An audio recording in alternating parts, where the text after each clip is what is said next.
मैं ज्ञानचंद एक आम आदमी हाँ। मैं ਲੱਕੜ ਦਾ ਕੰਮ ਕਰਦਾ ਸੀ। ਅੱਜ ਤੋਂ 10 ਸਾਲ ਪਹਿਲਾਂ ਬਹੁਤ ਵਧੀਆ ਕੰਮ ਚੱਲਦਾ ਸੀ। ਅੱਜ ਹਾਲਾਤ ਇਹ ਹੋ ਗਏ ਕਿ ਸਾਰੇ ਅਸੀਂ ਘਰ ਦੇ ਰੋਟੀਆਂ ਆਵਾਜ਼ਾਰ ਹੋ ਗਏ। ਮੇਰੇ ਖਿਆਲ ਆ ਕਿ ਮੇਰੇ ਵਰਗੇ ਤੁਹਾਡੇ ਵੀ ਬਹੁਤ ਸਾਰੇ ਬੱਚੇ ਆ ਜਿਹੜੇ ਘਰਾਂ 'ਚ ਡਿਗਰੀਆਂ ਕਰਕੇ ਬੈਠੇ ਆ। ਕੋਈ MBA, ਕੋਈ BCA, ਕੋਈ ਕੁਝ ਕਰਕੇ ਬੈਠਾ। ਕਿਸੇ ਨੂੰ ਕੋਈ ਕੰਮ ਨਹੀਂ, ਕੋਈ ਐਸਾ ਇਲਾਕੇ 'ਚ ਫੈਕਟਰੀ नहीं। बहुत लोग दुखी आ। महंगाई इन्नी हो गई, जो सिलेंडर 350 का सी अज 1200 का हो गया।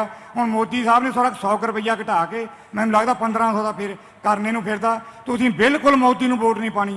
वोट साडे आ प्रधानमंत्री दे जिहड़े हकदार आ इन्हां नूं वोट दिओ तां कि इन्हां नूं वोट प्रधानमंत्री बनाइए, तां कि असीं अपने हक लईए। ये आपने जो बोला, ये आपने बिल्कुल सही बोला है कि नरेंद्र मोदी जी ने हिंदुस्तान की अर्थव्यवस्था को रोक दिया है और जो छोटे बिजनेस वाले हैं, स्मॉल मीडियम बिजनेस वाले हैं, हाथ से जो काम करते हैं, उनको सबको खत्म कर दिया है। 2-3 तरीके से किया है। सबसे पहले उन्होंने पूरा का पूरा सपोर्ट अदानी जैसे लोगों को दिया है। अब अदानी जैसे लोग जो हैं, जब ये इनको पैसा देते हैं तो ये पैसा हिंदुस्तान में खर्च नहीं करते हैं। ये पैसा अमेरिका में जाके, जापान में जाके, दुबई में जाके ये लोग खर्च करते हैं। तो इससे हिंदुस्तान की अर्थव्यवस्था को फायदा नहीं होता। पहली बात यह है। दूसरी बात, नरेंद्र मोदी जी ने छोटे व्यापारियों को मारने के लिए गलत GST और नोटबंदी की। मीडिया कहता है कि नोटबंदी और GST से देश को फायदा हुआ है, मगर सच्चाई यह है और पूरा हिंदुस्तान जानता है कि नोटबंदी और GST ने हिंदुस्तान का नुकसान किया और खासतौर से जो छोटे बिजनेसेस हैं उनको खत्म किया। अब देश में रोजगार छोटे बिजनेसेस देते हैं। अंबानी जी देश को रोजगार नहीं देते, अदानी जी रोजगार नहीं देते। तो मैं आपको अपनी सोच के बारे में बताना चाहता हूं। हमारा प्लान क्या है?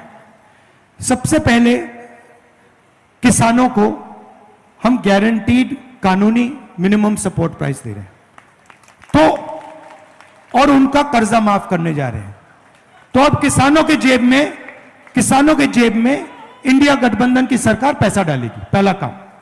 दूसरा काम जो मैंने अभी आपको कहा, मजदूरों को 250 रुपए नहीं 400, आंगनवाड़ी और आशा महिलाओं को दुगना, उनके बैंक अकाउंट में पैसा डाल रहे हैं।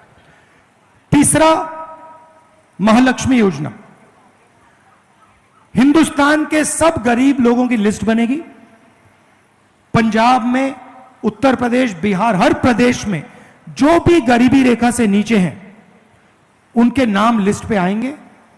हर परिवार में से एक महिला का नाम चुना जाएगा और उस महिला को हर महीने 8,500 रुपए ठकाठक अंदर, साल के 1 लाख रुपए। तो करोड़ों महिलाओं को हम साल का 1 लाख रुपए देंगे और वो उस दिन तक मिलेगा जब तक वो गरीबी रेखा से निकल जाएंगे। तीसरी बात, पहली नौकरी पक्की स्कीम। आपने ग्रेजुएट्स की बात की, आपने इंजीनियर्स की बात की। हिंदुस्तान में मोदी जी ने इंजीनियर्स को, ग्रेजुएट्स को कहा कि आप लोग पकौड़ा बनाओ। मैं दिल्ली रेलवे स्टेशन गया, वहां एक युवा मिला, सिविल इंजीनियर, वो कुली का काम कर रहा है। तो यह बहुत बड़ी समस्या है, बेरोजगारी की समस्या है।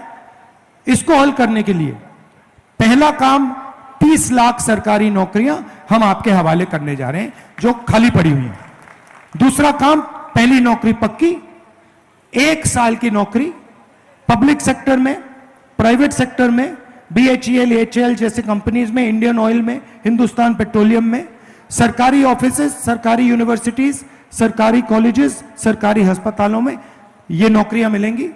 ये नौकरी का अधिकार होगा, तो कोई भी युवा 1 साल का अधिकार मांग पाएगा। सरकार को देना ही होगा महीने का 8,500 रुपए, साल का 1 लाख रुपए, खटाखट अंदर।